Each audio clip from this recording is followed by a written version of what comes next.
জ্ঞানেশ কুমার থেকে শুরু করে মুখ্যমন্ত্রী কেউ কেউ কোনো কথাবার্তা বলেছেন, কোনো রকম ইতিবাচক কথাবার্তা বলছেন? 83 জন বিডিওকে আজকে সারাদিনে মানে সব মিলিয়ে চেঞ্জ করা হয়েছে।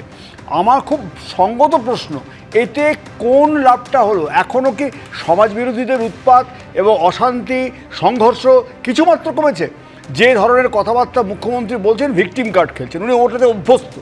ভিকটিম কার্ড খেলছেন, ওনার কথাবার্তা শুনে মনে হচ্ছে না ওনার সরকার এই নির্বাচন ফেস করছে ওনার ব্যর্থতা সাফল্য ইত্যাদি নিয়ে।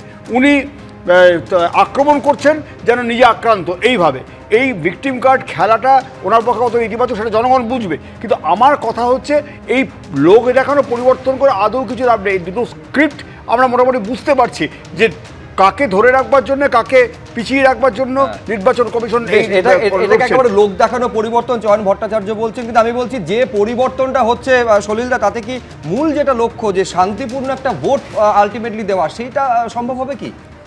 দেখো, জাতীয় নির্বাচন কমিশনের স্পিরিটটা হচ্ছে যে ভয় মুক্ত, হিংসামুক্ত, অবাধ নির্বাচন করা। আগে আমরা দেখতাম যে বেসিক্যালি কিন্তু পুলিশ অফিসারদের যারা 4 বছরের জায়গায় 3 বছর থাকতো তাদের চেঞ্জ করা হতো। মানে কমিশনার, এই কমিশনারেট থেকে ওই কমিশনারেটে, এই জেলা থেকে ওই জেলায়, অথবা তার প্রেজেন্ট অ্যাসাইনমেন্ট থেকে ওই জেলার মধ্যেই থাকবে। এবং সেটাকে কিন্তু লোক দেখানোভাবে কি করা হতো, ধরো কেউ একটা দায়িত্ব রয়েছে, অফিসার ইনচার্জ রয়েছে, তাকে চট করে ওই জেলাতেই ডিআইবিতে দেয়া হলো। এবং কেউ যদি দেখো সে ওখানকার এসডিপিও রয়েছে, তাকে চট করে ওখান থেকে ইবিতে দেওয়া হতো, ডিইবিতে দেওয়া হতো, of this in the same district. কিন্তু তার কাছ থেকে ঠিক সেই সার্ভিসটাই কিন্তু এক্সট্রাক্ট করে নিত এই প্রশাসন, রাজ্য প্রশাসন নিত।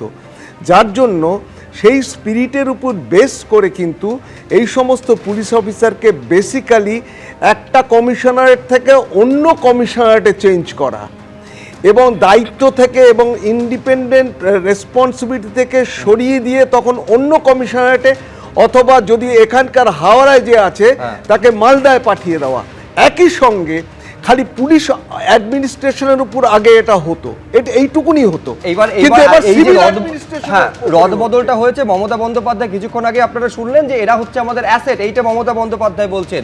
এই ভোটের পর তারা আমাদেরই থাকবে, আমাদেরই আধিকারিক এবং আমাদের হয়েই তারা কাজ করবে, এইটা মমতা বন্দ্যোপাধ্যায় বল। নিঃসন্দেহে নির্বাচন কমিশনের তরফে বড় পদক্ষেপ যে নির্বাচন কমিশনের রাজ্যের ইউনিটের নাম্বার 2 অর্থাৎ ডেপুটি সিইও তাকে সরিয়ে দিল জাতীয় নির্বাচন কমিশন। এবিপি আনন্দ, এগিয়ে থাকে, এগিয়ে রাখে।